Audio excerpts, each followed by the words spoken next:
Okay, now we've spent a lot of time getting ready on some of the theoretical fronts within SOLIDWORKS, such as sketching, dimensions, sketch relations, and things like this. But now we need to put these ideas together and actually start building something. And so the most common question that you run into when you're first getting started in building some SOLIDWORKS models is, where do I start? So I've got a couple of models that I'd like to go through and have a look at and show you how they were built. These are simple models to start off with, but as this course progresses, we will get into more and more complex models. So let's go to the Open command and browse to your Chapter 2 directory in the Infinite Skills SOLIDWORKS Working Files folder. And let's go to this Where to Start Part 1. If you look in the Feature Manager, you see that this part has 3 simple features. And looking at it, the part does look simple, but can you identify which features are on here?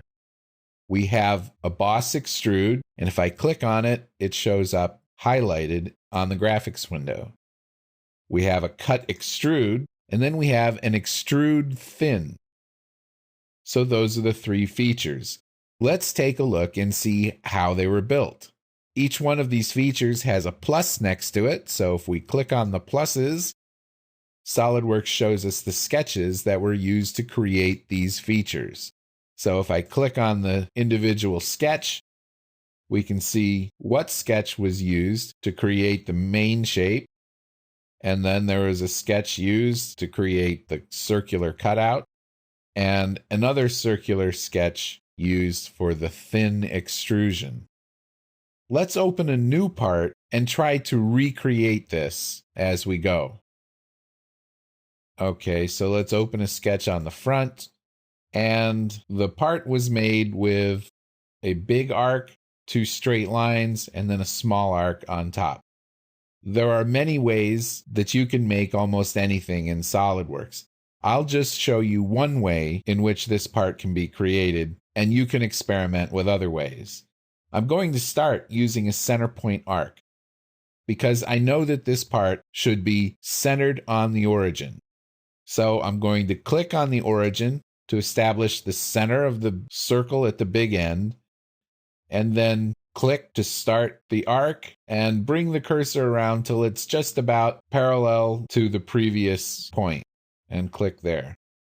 Now, I could also create the second arc at the same time, so I'm going to use inferencing to come up from the origin, click the center point, drag the radius, and click the second endpoint.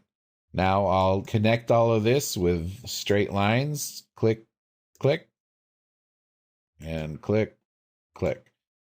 Now I notice a couple of things. First of all is that I made a mistake up here, and these endpoints didn't quite make it together. Or actually what's happened is I created an extra little line.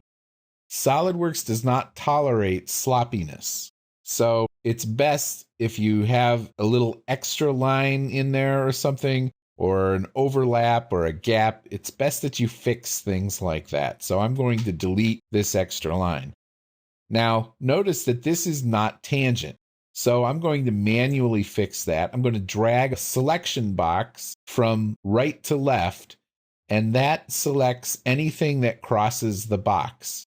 So I'll make that tangent and come down here, clear the selection, do the same thing down here.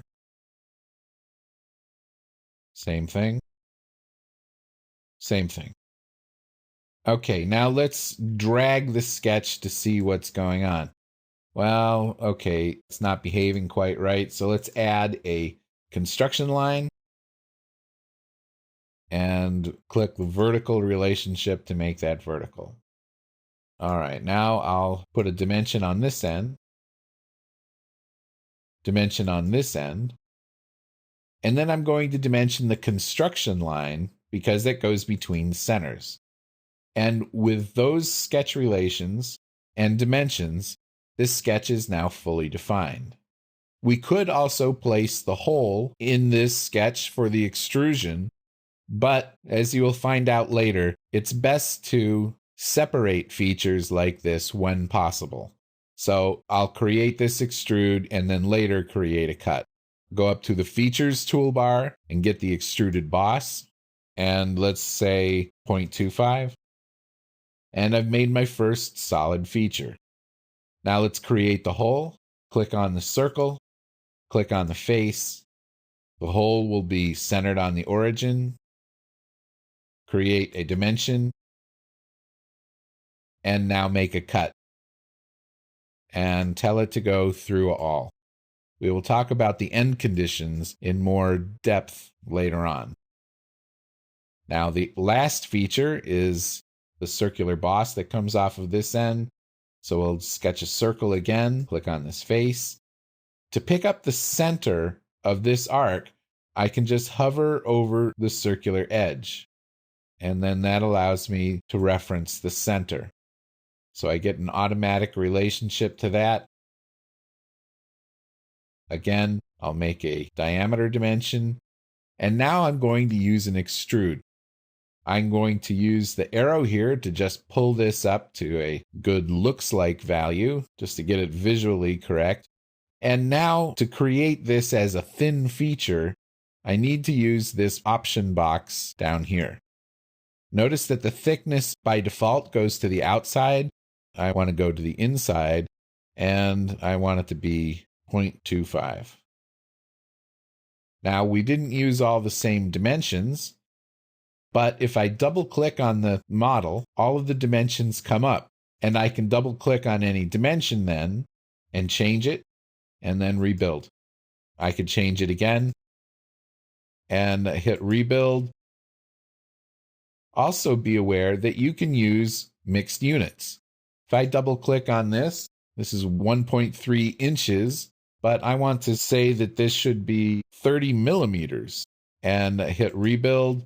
SOLIDWORKS recalculates that number automatically for me, does the conversion. I could change it again and use a different unit if I wanted to, such as 0.03 meters.